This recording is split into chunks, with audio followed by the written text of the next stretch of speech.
ओम नमः शिवाय। आज गुप्त नवरात्रि के 10वें दिन माँ कमला की पूजा से दरिद्रता, असफलता और दुर्भाग्य होंगे समाप्त। माँ कमला देती है धन, वैभव और चिरकालिक सुख। कमला रक्षा स्तोत्र सुने और पाएं लक्ष्मी का आशीर्वाद जीवन भर। अथ श्री कमला रक्षा स्तोत्रम्। प्रसीद कमले देवी विष्णुपत्नी धराधिपे, दीनार्तहरिणी मातः रक्ष मां शरणागतं।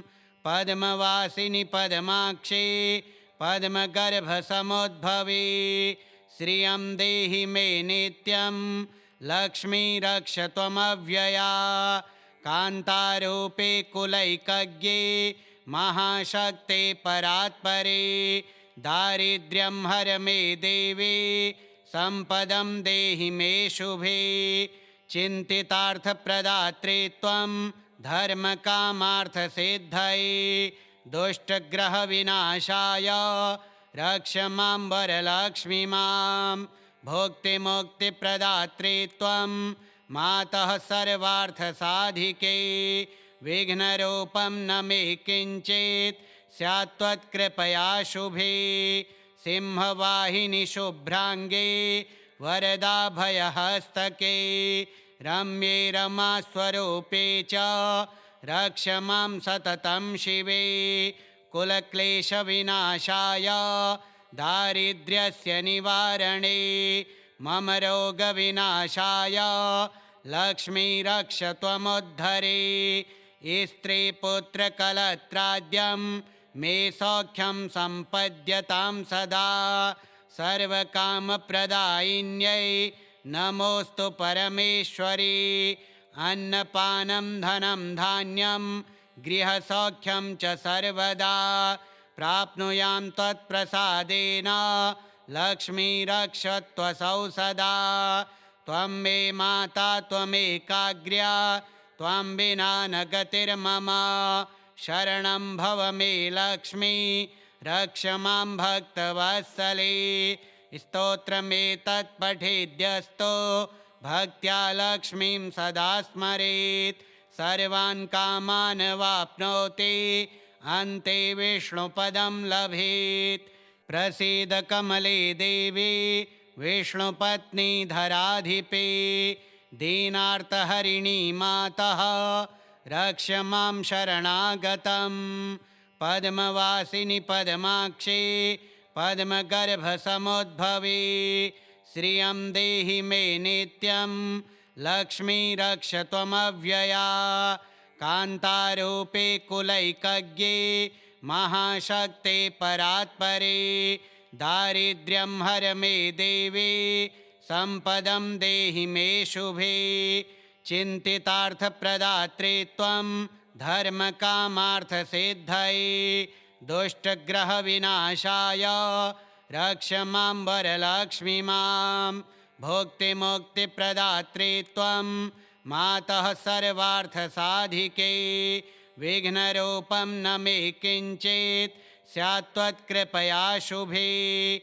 सिंहवाहिनि शुभ्राङ्गे वरदाभयहस्तके, रम्ये रमास्वरूपे च रक्ष मां सततं शिवे।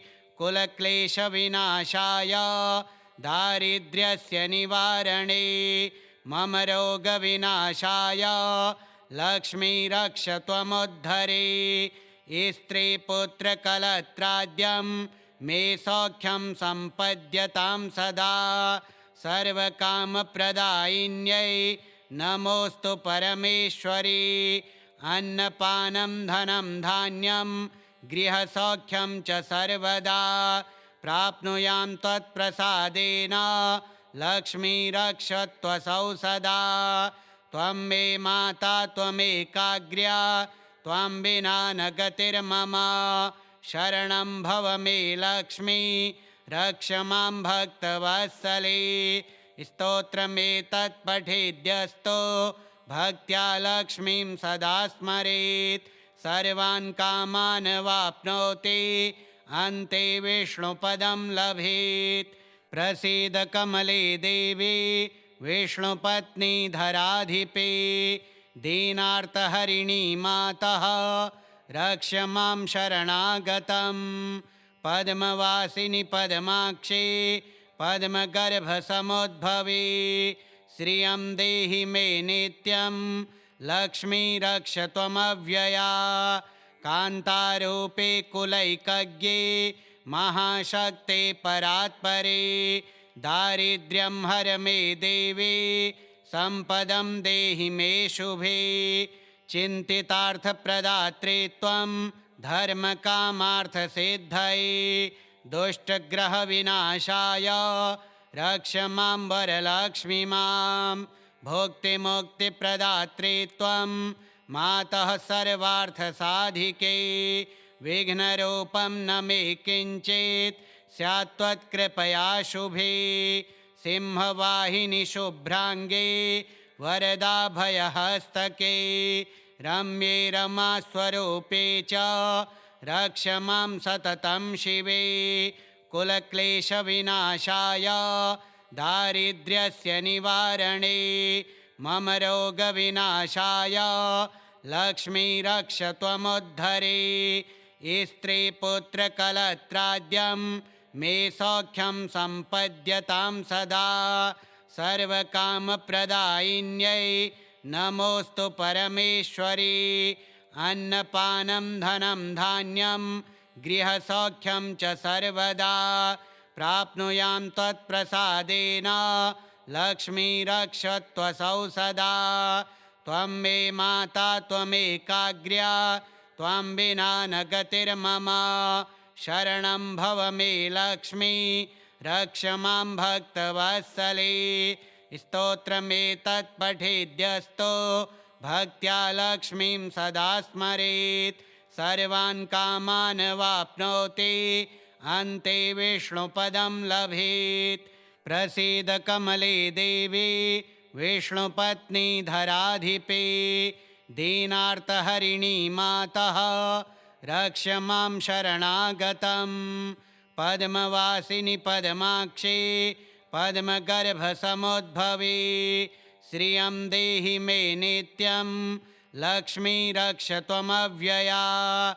कान्तारूपे कुलैकज्ञे महाशक्ते परात्परे, दारिद्र्यं हर मे देवी सम्पदं देहि मे शुभे। चिन्तितार्थप्रदात्रे त्वं धर्मकामार्थसिद्धये, दुष्टग्रहविनाशाय रक्ष मां वरलक्ष्मी मां। भुक्तिमुक्तिप्रदात्रे त्वं मातः सर्वार्थसाधिके, विघ्नरूपं न मे किञ्चित् स्यात् त्वत्कृपया शुभे। सिंहवाहिनि शुभ्राङ्गे वरदाभयहस्तके, रम्ये रमास्वरूपे च रक्ष मां सततं शिवे। कुलक्लेशविनाशाय दारिद्र्यस्य निवारणे, मम रोगविनाशाय लक्ष्मी रक्ष त्वमुद्धरे। स्त्रीपुत्रकलत्राद्यं मे सौख्यं सम्पद्यतां सदा, सर्वकामप्रदायिन्यै नमोऽस्तु परमेश्वरी। अन्नपानं धनं धान्यं गृहसौख्यं च सर्वदा, प्राप्नुयां त्वत्प्रसादेन लक्ष्मी रक्ष त्वसौ सदा। त्वं मे माता त्वमेकाग्र्या, त्वं विना न गतिर्मम। शरणं भव मे लक्ष्मी रक्ष मां भक्तवत्सले। स्तोत्रमेतत् पठेद्यस्तो भक्त्या लक्ष्मीं सदा स्मरेत्, सर्वान् कामान् वाप्नोति अन्ते विष्णुपदं लभेत्।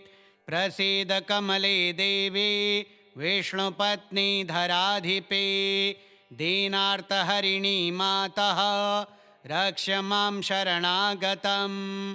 पद्मवासिनि पद्माक्षे पद्मगर्भसमुद्भवे, श्रियं देहि मे नित्यं लक्ष्मी रक्ष त्वमव्यया।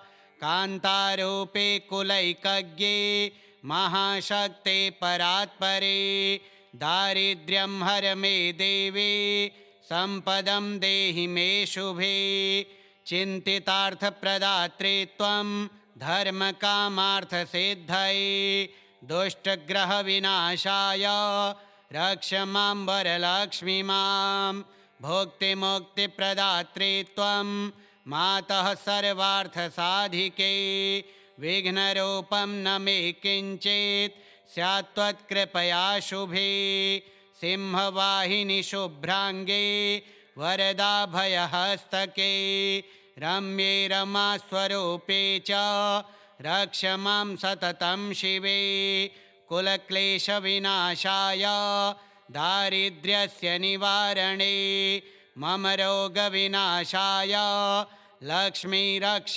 त्वमुद्धरे स्त्रीपुत्रकलत्राद्यं मे सौख्यं सम्पद्यतां सदा सर्वकामप्रदायिन्यै नमोऽस्तु परमेश्वरी अन्नपानं धनं धान्यं गृहसौख्यं च सर्वदा प्राप्नुयां त्वत्प्रसादेन लक्ष्मी रक्ष त्वसौ सदा त्वं मे माता त्वमेकाग्र्या त्वं विना न गतिर्मम शरणं भव मे लक्ष्मी रक्ष मां भक्तवत्सले स्तोत्रमेतत् पठेद्यस्तो भक्त्या लक्ष्मीं सदा स्मरेत् सर्वान् कामान् वाप्नोति अन्ते विष्णुपदं लभेत् प्रसीद कमले देवी विष्णुपत्नी धराधिपे दीनार्तहरिणी मातः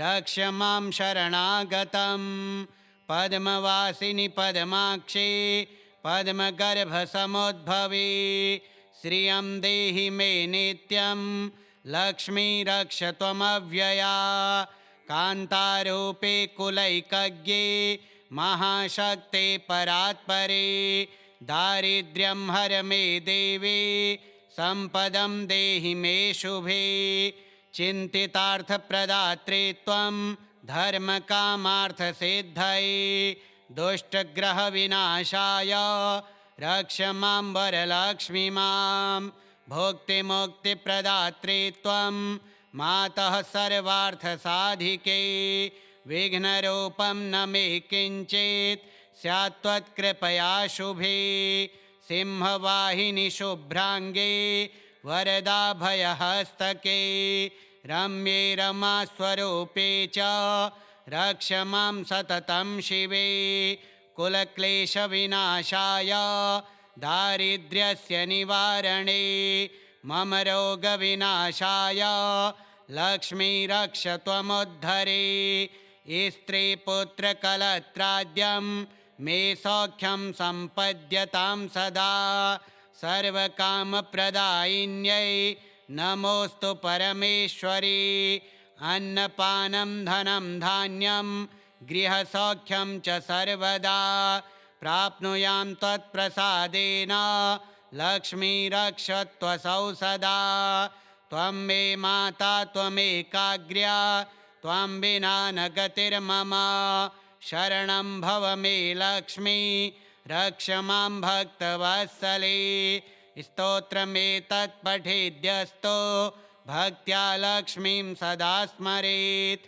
सर्वान् कामान् वाप्नोति अन्ते विष्णुपदं लभेत् प्रसीद कमले देवी विष्णुपत्नी धराधिपे दीनार्तहरिणी मातः रक्ष मां शरणागतं पद्मवासिनि पद्माक्षे पद्मगर्भसमुद्भवे श्रियं देहि मे नित्यं लक्ष्मी रक्ष त्वमव्यया कान्तारूपे कुलैकज्ञे महाशक्ते परात्परे दारिद्र्यं हर मे देवी सम्पदं देहि मे शुभे चिन्तितार्थप्रदात्रे त्वं धर्मकामार्थसिद्धये दुष्टग्रहविनाशाय रक्ष मां वरलक्ष्मी मां भुक्तिमुक्तिप्रदात्रे त्वं मातः सर्वार्थसाधिके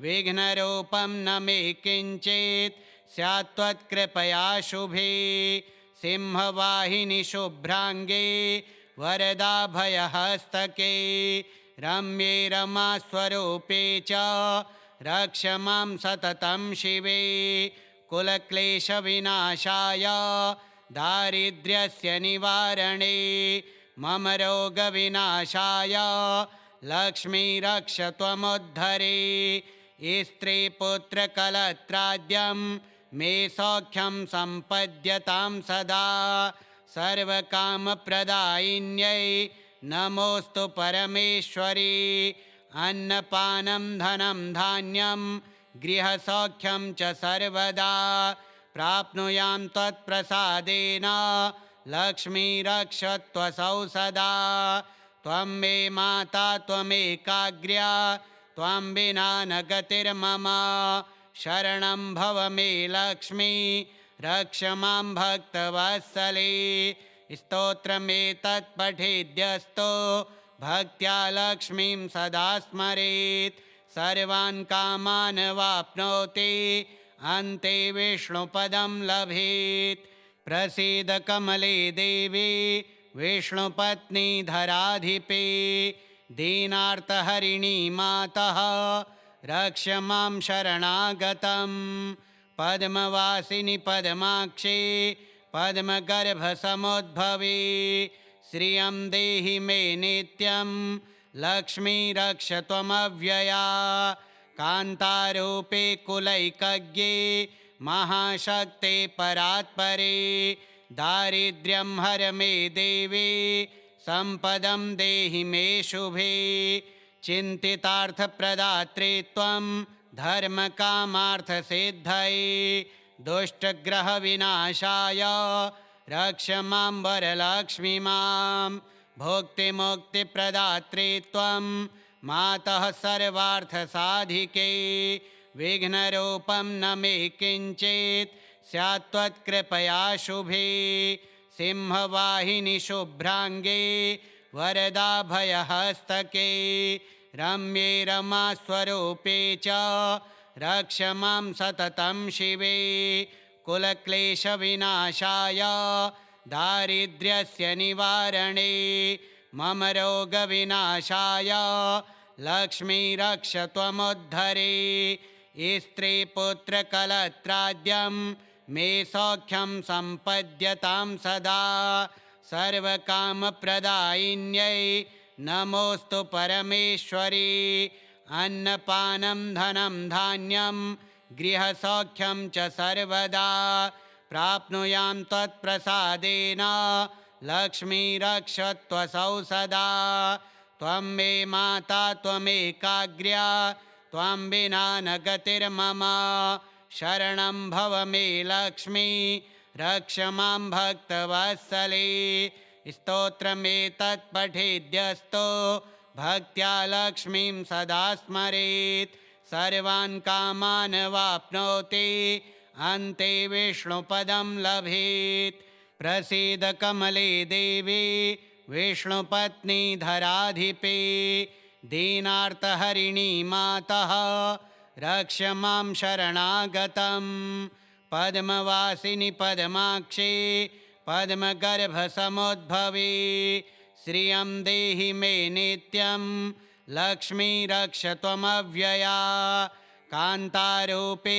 कुलैकज्ञे महाशक्ते परात्परे दारिद्र्यं हर मे देवी सम्पदं देहि मे शुभे चिन्तितार्थप्रदात्रे त्वं धर्मकामार्थसिद्धये दुष्टग्रहविनाशाय रक्ष मां वरलक्ष्मी मां भुक्तिमुक्तिप्रदात्रे त्वं मातः सर्वार्थसाधिके विघ्नरूपं न मे किञ्चित् स्यात् त्वत्कृपया शुभे सिंहवाहिनि शुभ्राङ्गे वरदाभयहस्तके रम्ये रमास्वरूपे च रक्ष मां सततं शिवे कुलक्लेशविनाशाय दारिद्र्यस्य निवारणे मम रोगविनाशाय लक्ष्मी रक्ष त्वमुद्धरे। स्त्रीपुत्रकलत्राद्यं मे सौख्यं सम्पद्यतां सदा। सर्वकामप्रदायिन्यै नमोऽस्तु परमेश्वरी। अन्नपानं धनं धान्यं गृहसौख्यं च सर्वदा। प्राप्नुयां त्वत्प्रसादेन लक्ष्मीरक्ष त्वसौ सदा। त्वं मे माता त्वमेकाग्र्या त्वं विना न गतिर्मम। शरणं भव मे लक्ष्मी रक्ष मां भक्तवत्सले। स्तोत्रमेतत् पठेद्यस्तो भक्त्या लक्ष्मीं सदा स्मरेत्। सर्वान् कामान् वाप्नोति अन्ते विष्णुपदं लभेत्। प्रसीद कमले देवी विष्णुपत्नी धराधिपे। दीनार्तहरिणी मातः रक्ष मां शरणागतं। पद्मवासिनि पद्माक्षे पद्मगर्भसमुद्भवे। श्रियं देहि मे नित्यं लक्ष्मी रक्ष त्वमव्यया। कान्तारूपे कुलैकज्ञे महाशक्ते परात्परे। दारिद्र्यं हर मे देवी सम्पदं देहि मे शुभे। चिन्तितार्थप्रदात्रे त्वं धर्मकामार्थसिद्धये। दुष्टग्रहविनाशाय रक्ष मां वरलक्ष्मी मां। भुक्तिमुक्तिप्रदात्रे त्वं मातः सर्वार्थसाधिके।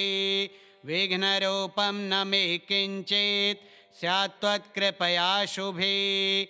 सिंहवाहिनि शुभ्राङ्गे वरदाभयहस्तके। रम्ये रमास्वरूपे च रक्ष मां सततं शिवे। कुलक्लेशविनाशाय दारिद्र्यस्य निवारणे। मम रोगविनाशाय लक्ष्मी रक्ष त्वमुद्धरे। स्त्रीपुत्रकलत्राद्यं मे सौख्यं सम्पद्यतां सदा। सर्वकामप्रदायिन्यै नमोऽस्तु परमेश्वरी। अन्नपानं धनं धान्यं गृहसौख्यं च सर्वदा। प्राप्नुयां त्वत्प्रसादेन लक्ष्मी रक्ष त्वसौ सदा। त्वं मे माता त्वमेकाग्र्या त्वं विना न गतिर्मम। शरणं भव मे लक्ष्मी रक्ष मां भक्तवत्सले। स्तोत्रमेतत् पठेद्यस्तो भक्त्या लक्ष्मीं सदा स्मरेत्। सर्वान् कामान् वाप्नोति अन्ते विष्णुपदं लभेत्। प्रसीद कमले देवी विष्णुपत्नी धराधिपे। दीनार्तहरिणी मातः रक्ष मां शरणागतं। पद्मवासिनि पद्माक्षे पद्मगर्भसमुद्भवे। श्रियं देहि मे नित्यं लक्ष्मी रक्ष त्वमव्यया। कान्तारूपे कुलैकज्ञे महाशक्ते परात्परे। दारिद्र्यं हर मे देवी सम्पदं देहि मे शुभे। चिन्तितार्थप्रदात्रे त्वं धर्मकामार्थसिद्धये। दुष्टग्रहविनाशाय रक्ष मां वरलक्ष्मी मां। भुक्तिमुक्तिप्रदात्रे त्वं मातः सर्वार्थसाधिके। विघ्नरूपं न मे किञ्चित् स्यात् त्वत्कृपया शुभे। सिंहवाहिनि शुभ्राङ्गे वरदाभयहस्तके। रम्ये रमास्वरूपे च रक्ष मां सततं शिवे। कुलक्लेशविनाशाय दारिद्र्यस्य निवारणे। मम रोगविनाशाय लक्ष्मी रक्ष त्वमुद्धरे। स्त्रीपुत्रकलत्राद्यं मे सौख्यं सम्पद्यतां सदा। सर्वकामप्रदायिन्यै नमोऽस्तु परमेश्वरी। अन्नपानं धनं धान्यं गृहसौख्यं च सर्वदा। प्राप्नुयां त्वत्प्रसादेन लक्ष्मी रक्षत्वसौ सदा। त्वं मे माता त्वमेकाग्र्या, त्वं विना न गतिर्मम। शरणं भव मे लक्ष्मी, रक्ष मां भक्तवत्सले। स्तोत्रमेतत् पठेद्यस्तो भक्त्या लक्ष्मीं सदा स्मरेत्। सर्वान् कामान् वाप्नोति, अन्ते विष्णुपदं लभेत्। श्रीकमलारक्षा स्तोत्रम् श्रीकमलादेव्यार्पणमस्तु।